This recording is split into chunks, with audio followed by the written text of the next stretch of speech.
Sandiwara Radio ini masih Anda dengarkan di channel YouTube Satria Collection.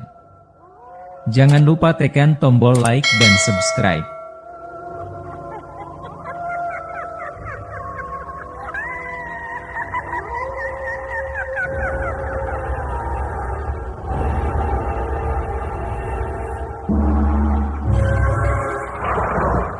Denhas Adiasmara dengan bangga mempersembahkan serial Sandiwara Radio Misteri Mak Rompang, Misteri Mak Rompang, Misteri Mak Rompang.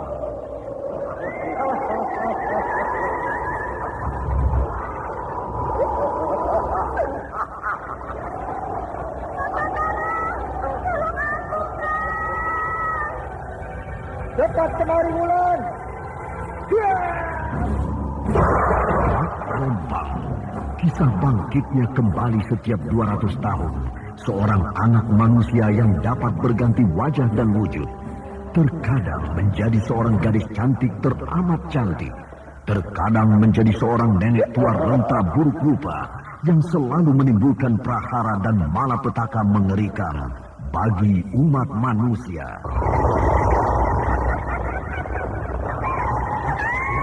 Bahaya, kita dalam bahaya.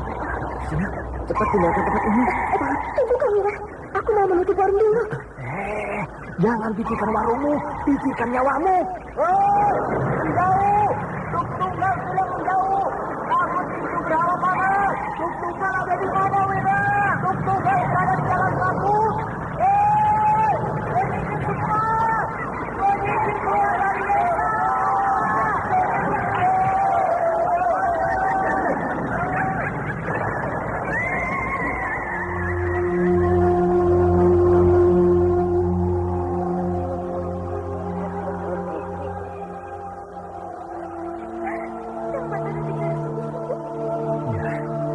karena saya mencintaimu, Wulandari. Mak Rompang diselingi pula tawa ria penuh canda serta kisah cinta kasih yang penuh dengan liku-pilu kehidupan dari dua insan manusia. Awas dia kamu, Wulandari.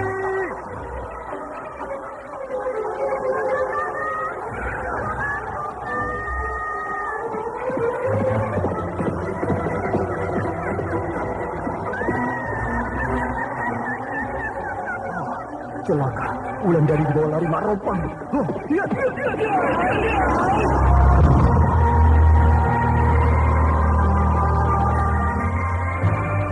Didukung artis-artis terkenal Ferry Fadli, Yvonne Rose, Anna Sambayo, dan sederet bintang-bintang terkenal lainnya.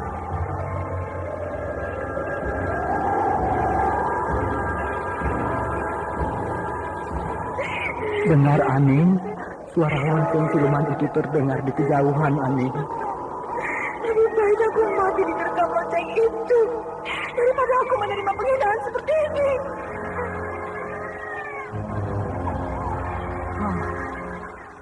Yang mana yang harus aku tolong? Aning atau bayinya ini? Ikutilah episode ke-6, Lonceng di Tengah Malam. Lonceng di Tengah Malam. Lonceng di Tengah Malam.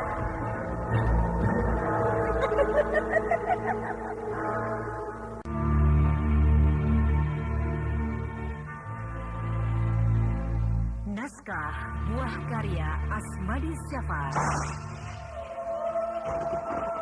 Seri yang ke-12 ini didukung oleh Idris Apandi sebagai Kiretso, Naryo sebagai Kisabrang, Bambang Jeger sebagai Wangsa Dirja, Lili Nur Indasari sebagai Gandini, Ashari sebagai Kimpur, Herman sebagai Tembong, dan pembawa cerita Neni Sumardi.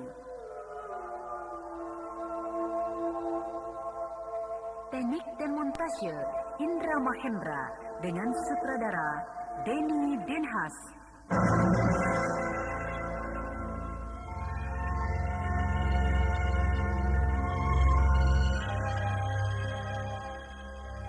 Pada kisah yang lalu diceritakan, Ki Sabrang mulai mencoba mempengaruhi orang-orang yang bekerja di perkebunan lada.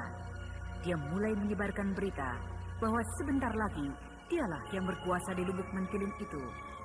Karena keadaan Ki Rekso sudah semakin tidak menentu, sementara Ki Wista juga ikut terpengaruh. Ki Wista mengajukan pada Ki Lurah supaya Ki Sabrang diangkat saja menjadi panglima perang di Lubuk Mentilin. Namun usulan itu ditolak oleh Ki Rekso karena dia menganggap bahwa Ki Sabrang tidak akan mampu memikul tugas itu. Hari berganti hari, minggu berganti minggu, Ki Rekso merenungi nasibnya yang semakin buruk. Sementara Gandini belum juga ingat untuk kembali pulang ke kampung halamannya.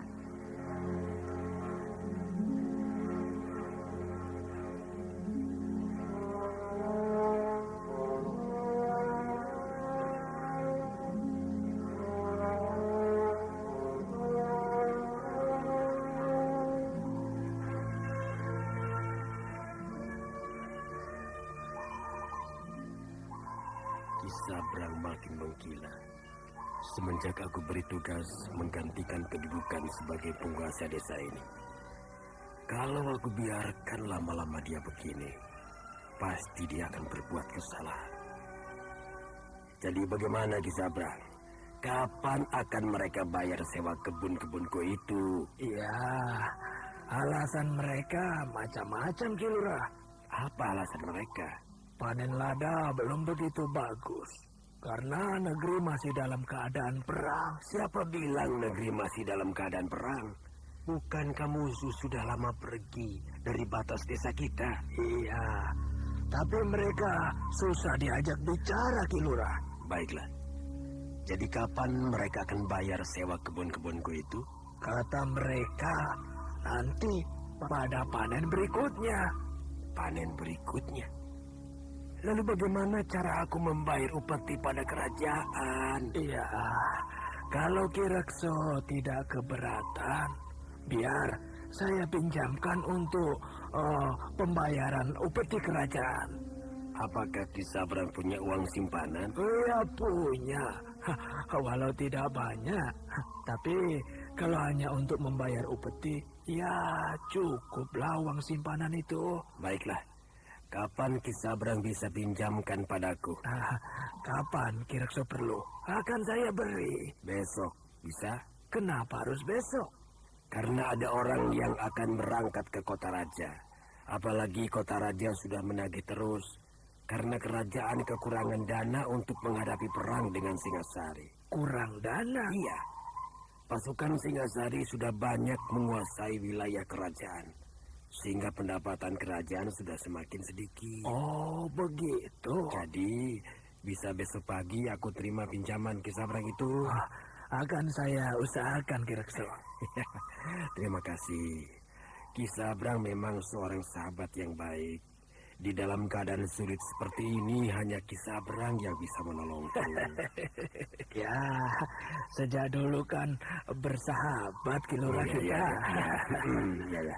Memang kita bersahabat sejak dulu. Nah, terima kasih aku ucapkan sebelumnya ya.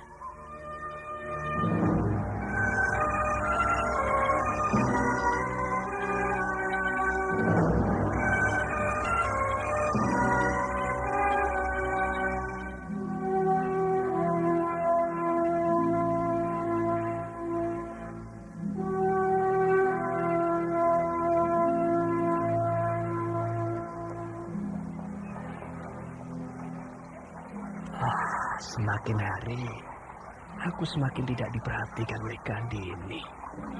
Dia sudah mabuk dengan Raden Keparat itu. Ayo kita berangkat. Kemana lagi Gandini?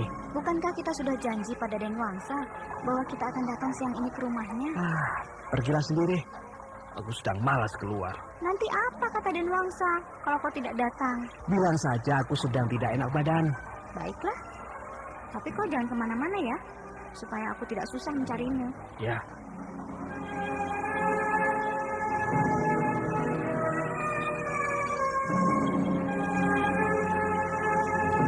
Sandiwara Radio ini masih Anda dengarkan di channel YouTube Satria Collection. Jangan lupa tekan tombol like dan subscribe.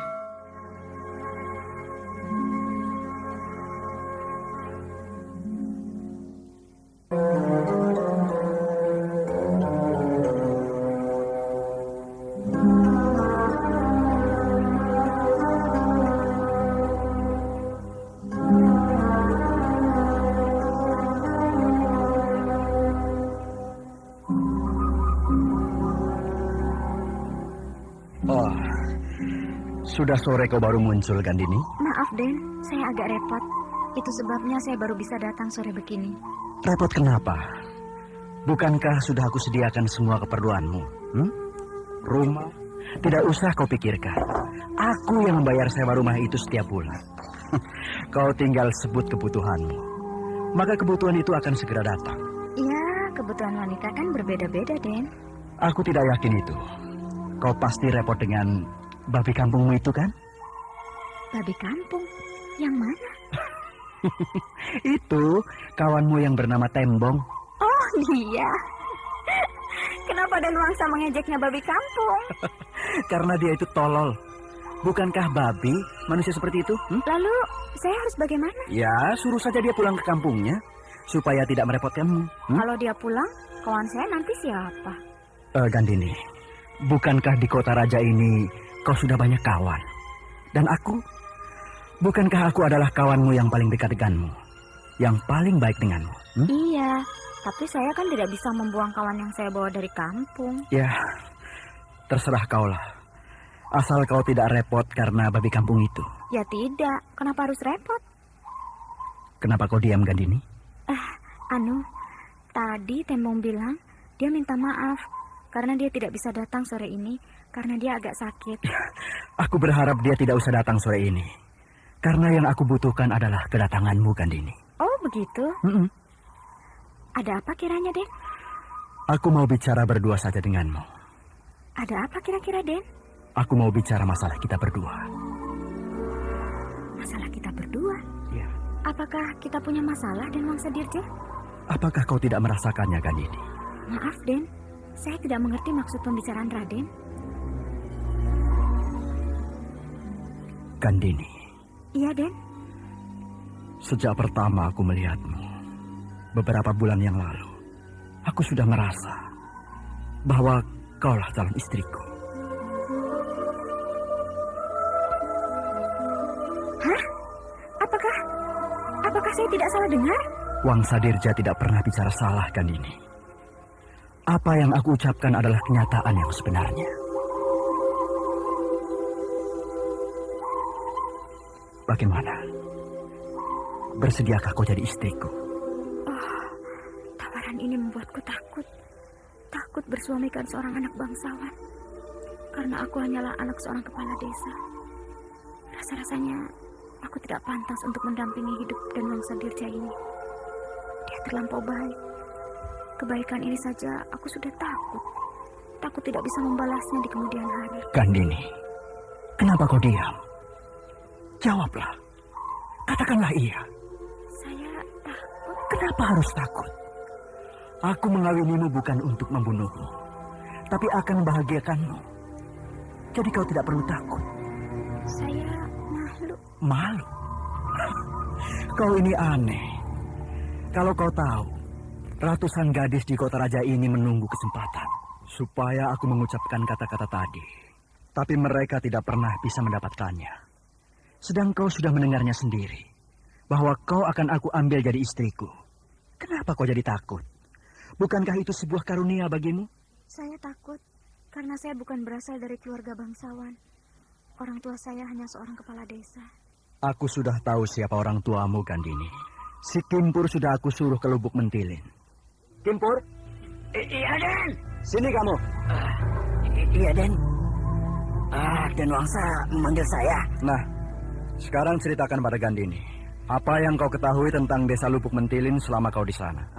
Selama saya di sana, yang saya tahu adalah bahwa di sana ada orang yang bernama Ki Rekso. Dia adalah kepala desa Lubuk Mentilin. Dan ternyata Ki Rekso itu adalah orang tua Gandini. Nah, berita itu sudah cukup bagiku, Gandini. Kau bukanlah orang kebanyakan. Orang tuamu adalah seorang bangsawan. Karena hanya bangsawanlah yang bisa diangkat dan direstui oleh Sri Baginda sebagai kepala desa. Bapakku tidak pernah bicara tentang bangsawan. Hanya bapakku selalu bilang bahwa aku tidak cocok kawin dengan Kang Batara karena dia orang kebanyakan. Apa iya aku anak bangsawan? Kimpur, pergilah kau. Aku ingin bicara berdua dengan Gandini. Iya, Den.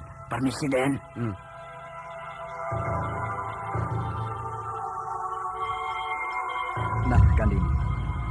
Bagaimana? Sudah jelaskan bagimu keteranganku tadi? Sudah, Den. Sekarang bicaralah. Jawablah. Supaya aku tidak menunggu-nunggu, Gandini. Maaf, Den. Beri saya waktu untuk berpikir. Berpikir? Untuk apa lagi kau berpikir? Kau hanya tinggal bilang iya, maka semuanya akan beres. Masalah perkawinan bukanlah masalah sederhana bagi saya. Masalah ini adalah masa depan. Jadi saya harus berpikir. Saya harus tanya dulu pada orang tua saya. Orang tuamu pasti setuju bila kau tanyakan hal itu. Jadi tidak usah ditanyakan pada beliau. Tapi sebagai anak, tentu saya harus menyampaikan berita ini pada orang tua saya. Pertanda saya menghormati beliau. Baiklah. Kapan kau akan berangkat ke Lubuk Mentilin? Belum tahu. Jangan lama-lama, Gandini. Kalau bisa, besok kau sudah berangkat. Lalu 3 hari lagi sudah harus sampai kemari. Hah? Kenapa harus buru-buru? Iya, memang harus buru-buru. Sebelum aku dilantik menjadi wakil panglima perang oleh Sri Baginda Maharaja, derajatmu akan semakin tinggi, Gandini. Karena kau akan menjadi istri seorang wakil panglima perang kerajaan. Baiklah, aku akan pulang besok. Sandiwara radio ini masih Anda dengarkan di channel YouTube Satria Collection. Jangan lupa tekan tombol like dan subscribe.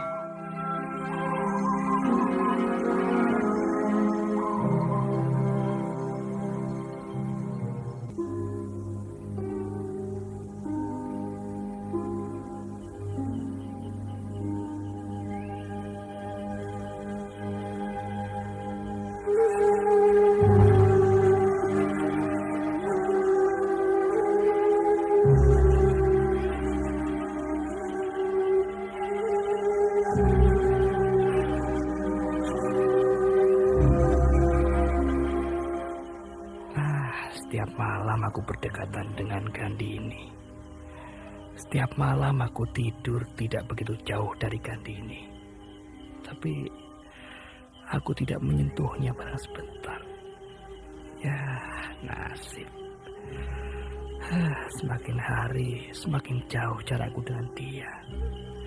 Gandini sudah semakin tergila-gila dengan Raden Sontoloyo itu. Coba kalau aku jadi Raden, tentu aku sudah bisa melamar Gandini. Gandini pasti menerima lamaranku, walau tampakku jelek begini. Kau belum tidur, Tembok? Belum. Apa yang kau pikirkan? Sedang memikirkan nasib. Nasib? Iya. Nasib siapa? Ya nasibku. Seharusnya kau pikirkan nasibku, Tembong. Jangan nasibmu. Ya, nasibku buruk, Gandini. Nasibku lebih buruk lagi, Tembong. Hah? Buruk? Buruk bagaimana? Kau mau dengar? Ya tentu. Nasibmu adalah nasibku juga. Kalau perlu, nyawaku akan aku korbankan untuk Gandini. Jadi, kau mau dengar nasib burukku? Lah, kan aku sudah bilang mau. Kau akan membela aku? Oh, tentu. Nah, inilah saatnya aku tunjukkan cintaku kepadanya. Aku rela membelanya demi cinta ini. Kok kamu senang, Tembok? Tidak. Ayo ceritakanlah. Kau harus tolong aku ya. Iya. Tadi sore, Wangsa Dirja. Kenapa Wangsa Dirja? Kurang ajar dia padamu? Bukan, dengarkan dulu. Iya. Terus. Raden Wangsa Dirja meminta aku jadi istrinya. Hah?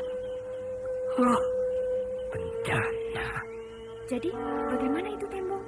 Tunggu. Aduh, apakah bukan bencana yang aku dengar ini? Ayolah, bicaralah. Dan kau bagaimana? Aku ragu, tapi aku suka. Wah. Kiamat dunia ini rasanya. Menurutmu bagaimana, Tembong? Ayo bicara. Aku tidak bisa bilang apa-apa. Kau cemburu? Entahlah. Sandiwara radio ini masih Anda dengarkan di channel YouTube Satria Collection. Jangan lupa tekan tombol like dan subscribe.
Lama Tembong terdiam, sedangkan Gandini memperhatikan temannya itu dengan seksama.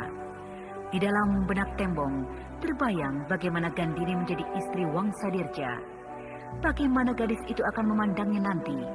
Tembong serasa akan mati saja layaknya.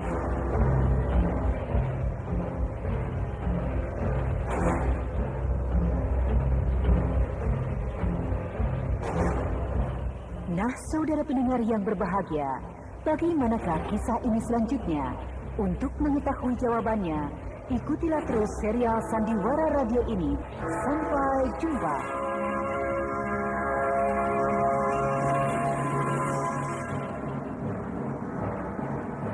Demikianlah tadi serial Sandiwara Radio Misteri Mak Rompang, episode ke-6, Lonceng di Tengah Malam. Lonceng di Tengah Malam. Lonceng di Tengah Malam. Dipersembahkan oleh Denhas Agia Suara. Terima kasih atas perhatian Anda. Sampai jumpa.